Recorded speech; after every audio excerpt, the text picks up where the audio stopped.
ꯑꯍꯥꯟꯕꯃꯛꯇꯗ ꯑꯔꯤꯕ ꯑꯃꯗꯤ ꯑꯅꯧꯕ ꯁꯕꯁꯀ꯭ꯔꯥꯏꯕꯔ ꯈꯨꯗꯤꯡꯃꯛꯄꯨ ꯆꯦꯅꯦꯜ ꯑꯁꯤꯅ ꯇꯔꯥꯝꯅ ꯑꯣꯛꯆꯔꯤ꯫ ꯉꯁꯤ ꯑꯁꯤ ꯃꯦꯒꯤ ꯇꯥꯡ 8 ꯅꯣꯡꯃꯥꯏꯖꯤꯡ ꯅꯨꯃꯤꯠ ꯃꯥꯂꯦꯝꯒꯤ ꯑꯣꯏꯕ ꯏꯃꯥꯒꯤ ꯅꯨꯃꯤꯠꯅꯤ꯫ ꯑꯗꯨꯅ ꯇꯥꯕꯤꯔꯤꯕ ꯃꯔꯨꯞꯁꯤꯡ, ꯃꯥꯂꯦꯝꯁꯤꯗ ꯏꯃꯥ ꯂꯩꯔꯝꯕꯅ ꯐꯖꯈ꯭ꯔꯕ ꯇꯥꯏꯕꯪꯄꯥꯜ ꯑꯁꯦ ꯎꯖꯕ ꯐꯪꯖꯕꯅꯤ꯫ ꯍꯦꯄꯤ ꯃꯥꯗꯔꯁ ꯗꯦ!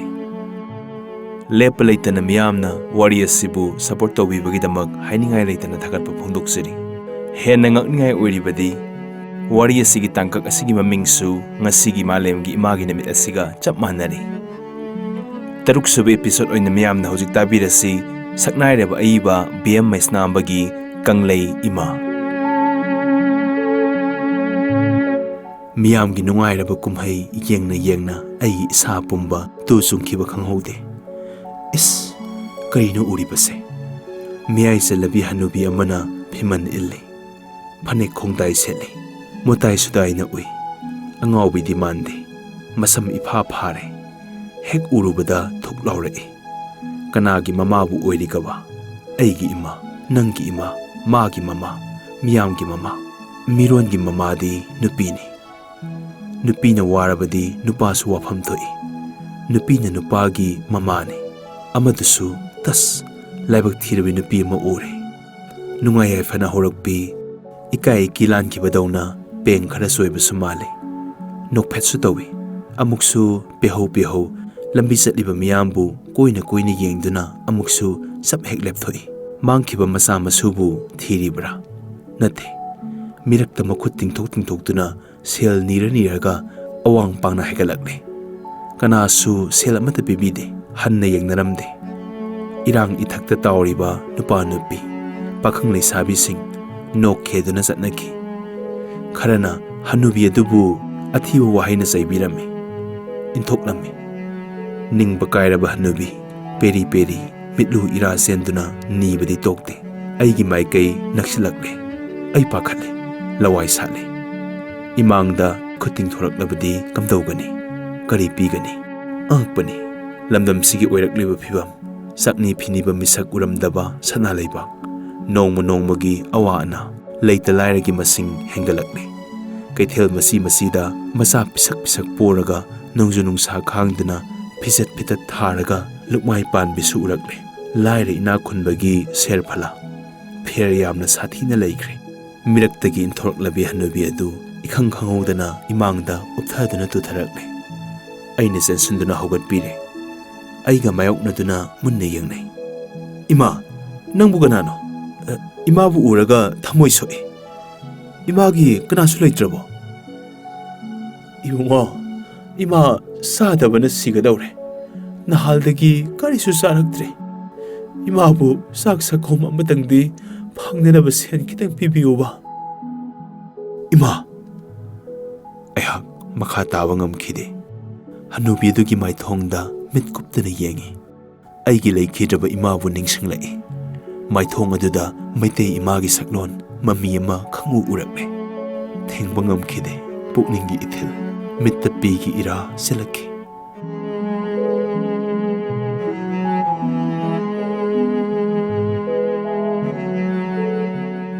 ꯑꯩꯒꯤ ꯏꯃꯥꯕꯨ ꯑꯃꯗꯤ ꯃꯩꯇꯩ ꯏꯃꯥꯕꯨ ꯂꯝ ꯌꯧꯅ ꯅꯨꯡꯁꯤꯕꯒꯤ ꯊꯃꯣꯏ ꯑꯃ ꯂꯣꯟꯅ ꯊꯨꯞꯅ ꯂꯩꯖꯩ꯫ ꯊꯅꯨꯡꯒꯤ ꯊꯨꯞꯂꯕ ꯀꯥꯆꯤꯟꯗ ꯂꯣꯠꯂꯤꯕ ꯅꯨꯡꯁꯤꯕꯒꯤ ꯊꯤꯉꯝꯗ꯭ꯔꯕ ꯏꯆꯦꯜ ꯍꯛꯆꯥꯡ ꯄꯨꯝꯕꯗ ꯁꯤꯟ ꯊꯨꯡꯅ ꯆꯥꯏꯊꯣꯛꯈꯤ꯫ ꯇꯨ ꯆꯨꯡꯂꯛꯏ, ꯏꯁꯥ ꯅꯤꯛꯂꯛꯏ꯫ ꯏꯃꯥꯒꯤ ꯏꯕꯨꯡꯉꯣ, ꯅꯪꯁꯨ ꯄꯩꯁꯥ ꯌꯥꯎꯗꯕ꯭ꯔꯥ?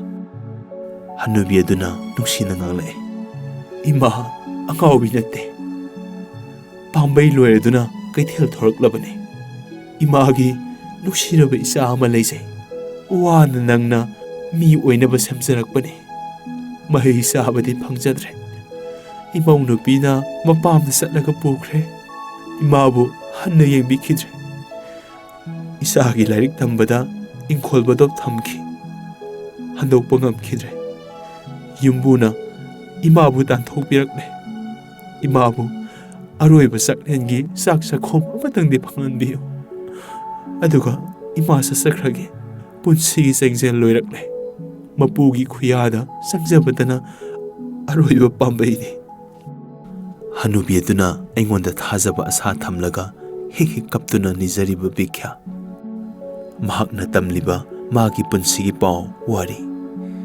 Mamabu nungsijaba melay aina kari pigani.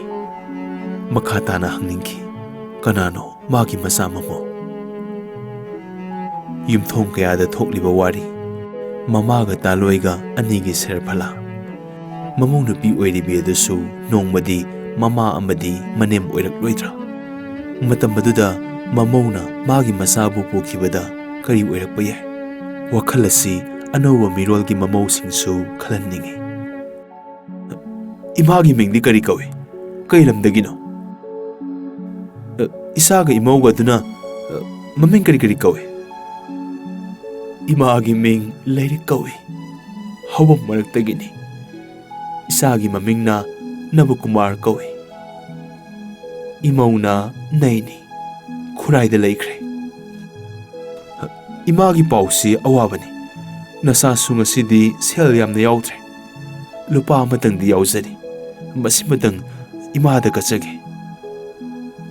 Aina section na rumana kisinduna thamzariba imagi aroiba lupa mayak adu maitay ima amagi kubakta yamna nungsina. Amadi puksil sengna katkre. Imana haraw lobiki. Imagi bungo mangal oyo ko. Ima satle. Panima lengbirasi. Matung amuk unabada nasana ngamba mateng amuk pangzage.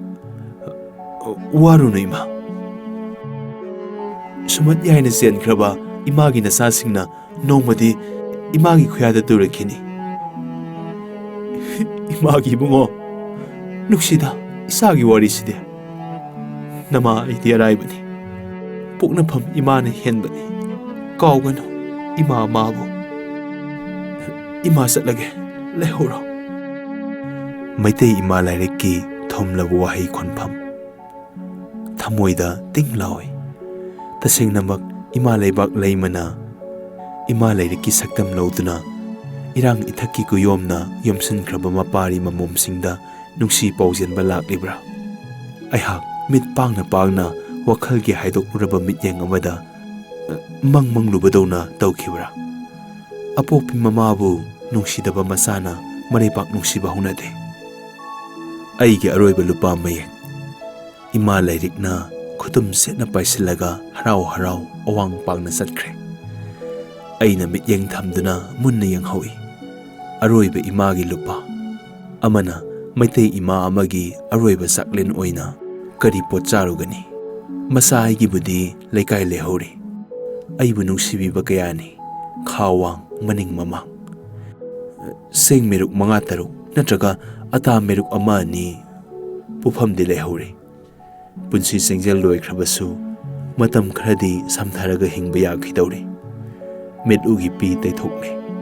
Punsi paumina kappa hunade. Paumigi pi di lona sinthagadabani. Paumi sumini. Mamabu nungsidaba masabu kadayda laybagi. Layri yamna. Hawam barakta layba Nabukumar kauba masa amagi paudi phangle. Atay kanglay pakhang kudingsu Nabukumar dawna mamabu tanthok piraklabadi. Namay tatlaba melay ay itomda kanglay imagi mitlu pirangbu kamdawraga taythokpa ngampham to'i.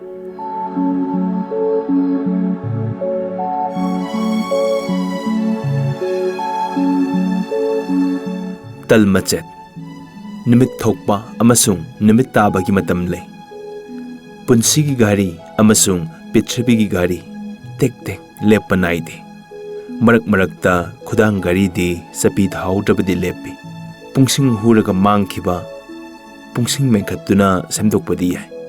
Adubu matamgi gari di haisinglaba gari semba mini haidunasu lekhat leita sanaruba ngamde. Numit taki mayum sangki. Numidang oirakle. Mi su sektawna mayum sangne. Nungthelgi langlaba kaithel. Mi takpa horakle. Pung kaya matang haukre. Matambu aikhoina ngaibadi yamna wai. Matamna aikhoibu tanahanba oina pangchatta chatlabadi haukiba khanghode. Sahargi sutekta tupak leptuna matam yamna sangna hatlure. Thangal kaithelomdagi hui khongduna haitharai. Aigi yum masa ningsinglai. Samu makhong yaurakle. नुमिदांगी cinema लोइनरक्ले पौना कैथेलगी cinema हॉलसिंदगी मियाम हाइदोकनरक्ले मयाई लंबीदा अमदी मागी मागी माइकैदा सामू मखोंगदा मी खरा ओमसिनदुना लांगनरिबा अदु उरक्ले अइहाकसु माइकै अदु तमदुना चनसिलुइ मियाम मरक्ता लिसनदुना हंगुइ कैदौरे कैदौरे अइहाक पाखतपना खम थेंगी लुतोन साथकी खंगप्रेक खंगी सोर फुइना होंदोकी जिंदगी खंगौदना कौरई इमा असीबा हक्चांग अमा लोंगना तादुना लेरम्मे अतै नते नुंगथिलदा उनखिबा इमा लेरिकनी पोकनफम इमा नुंगसिबगी अरोइबा पाउजेलगी मंत्र अमा नंगहोररोइ मतागुम मसा आइंगोंदा येनबिरम्मी मसा आइना अरोइबा साक्लेनगी साक्सेन लुपा अमतंग बिखिबदुना पुंसिंग खरदंग हिंगलमलगा ताइबंग थादोख्रबा निंगबा कायरबी इमागी थवाई मिरेलना तेंगथाबगुम तारई लानसोनबेगी लमयाइदा मोनुना वारे पोथाबा इपामगी लमदंबु येंगलुबदी नुंगसिबा माइकेदी तामख्रे इमा कया लाक्लमे इमा कया सत्ख्रे अइगी इमासु कैथेलसिदा अरोइबा याहिब तानखिबनी निंगसिंगलई तमथीरबा थौदोक अमा मधुगी लमन मेलैना करमना सिंगे खनखि बीके सिंगसुना यालंबा लंबी बीकेदी सत्खिबा कुइरे मेलैदी कैदौरे लेखिसनु बीके सिंगसुगी वारी मागी मतौ अइना तंबा ngamba नत्ते महाक्ति मितोम पोकनी मी असंगबनी मांगदा तारिबा इमागी वारीना अरुबने सिरे सिरे मिरक्तगे अमना हाइरई ngasai nungthil selni howanu bidunine amana samtharai is nungaiti da side khangdabanina paisa tara phau pikhide amana mungang lai kanano kanagi mama mobokno kailamdagino khangbi bi awbro sibo amana khumlai masadu engineer nabukumar kawi hai mamona senkhre सिरबनीना पाउदी मथंग मथंग सेनखरे Amna साउना ngangnai करम मसानोने ममाबु sakniबु हेलिबा मयाम चंगदुना थिनगदबनी अतुप्पा मन समथरे ए आदा car मलाई सिदुम ओइरिनी मियामना ngangnariba wari अइहाक तादुना लेरम्मे Imangi माइथोंगदा येंगदुना लेबा नतना करी तौरुगनी खोंजेल थोकना कपखिदे थमोइनदी कपलम्मे नुंगथिलगी तैथोख्रबा मिटलु पिरांग अइगी इमाबु निंगसिंग निंगसिंग मांगदा तारिबा इमागा उनखिबा मिको वारी अनिगी लंगदाई फमदा सिंथरई अनौबा P Marik Marik अइगी अपोपी Imangi असीबा हक्सांगबु अइना कोंदुना कपखि अयुक्की साक्लेन चारगा कैथेल काखिबी अइगी इमा नुमिदांगी अरोइबा साक्लेनदी करी चाखि निंगसिंगलुरगा थमोई कायरबा वारीनी नंगसिनख्रबा हक्सांगी असाबा इ खंगहौदना इथक हौरई अइगी पुकनिंगदा खंगहौदना लाउजै हे कंगला हे इनिंगथौ करिनो करिनो ngasi oiriba kangla sahar asumba wail ki saktam lauduna kangla gi sana thongda lepliba he ibudau nongsaba kadaidano nangi asumba wahe kadaidano nangi mama ningba masasing nongmai gulina aroiba saklen pisakhiba aigi imagi asiba haksang miram lanmegi khonghuputna neithatkhiba ahing kangla sahar gi anauba dairi natraga itihas ama mama ningba masasingna haugatkhiba mairi ningsing libra ingsok lising amaga samapan hompumapan September gi tang kungo humdoi leiba pukpa numit nongmai singdon buki duna chenjari be ima singda temsingna duna kapna khiba nongmai marugi len numit aduda sikhiba nupi melai gi mamane nakhoi gi namane miyam gi mamane kanglei imane Nabukumar amasung Neni Devi kar khamduna kumtharakle mirakta sansalakduna mamabu konduna o khongna kaplagne miyamna tumin tumin leinei Ima, banglaba nasabu ngakpiyo. Nasalaan kre. Nasabu mit pangale. Nasabu ngakpiyo. Nenisu kapli. Ima, namahusu ngakpiyo. Namaulaan kre. Miyam adu mikup aduda wa haidok nakre. Nabakumar amadi Nenibu nushina sonaba kanasu yaukidre. Mi ama anidang lehore. Ayhak tumina dumle. Aina Nabakumar sahib ki lengbanda khud tapna thamlaga themjinbu oina haiki. Sahib, ima ki aroiba mikupta aiga thengna jahoe. Ayhakna ima ki aram khorangba koknaba lupa amatang dan tawjaki. Ima na hairame. Aroiba saksa khom amatang sazaraga mapugi khuyada sangsakrage haina. Ima ki aroiba wahi thamoi soe. Nabakumar hena o khongduna kablakle. Nenisu kappagi khon panglai. Laikhijabi ima budi miyamna nungsiba poi. Masa mamau budi prajana yade nukside. Nuksipam thokpra nukside. Amana laure. Hey, nayumda pura kapuso. Namabu hingli haiduna hatna yengdaba gatha. Sanagi sajina sen kiba sahib. Kapkano. To, taningde. Nangi thekar sab kiba sel mayam aduna sora chauna solo. Senong talo. Sara hen kimi namana pedasano. Nabakumar kapatokre. Artha leiraba wahi singna ikaiba piduna Sirakliba mi adu kanano. Aina kweri leiduna yengloi. Atay natte. Nunggi samu mathagta tongliba monu angawbani. Aina Nabakumar sahibta amuksu themjinki. Sahib, imagi haksang puthanaba tawse. Ay siyawjage. Aigi imasu nongma asumna kaithelsida siki. Aina thawa yawdraba haksangbu yum yawnaba puthaki. Masagi mathawni. Thoina wabiruno. Imadi satkigani. Ima lebakti matam pumbagini. Samu mathagtagi monuna amuksu laurai. Imadi satkigani. Ima lebakti matam pumbagini. Lanson bi lamyaygi monu thawai. Aidi ipam landam yengduna laikhigani. Nabakumarna ima lairikki haksangbu konkhattuna karda hapkatkre.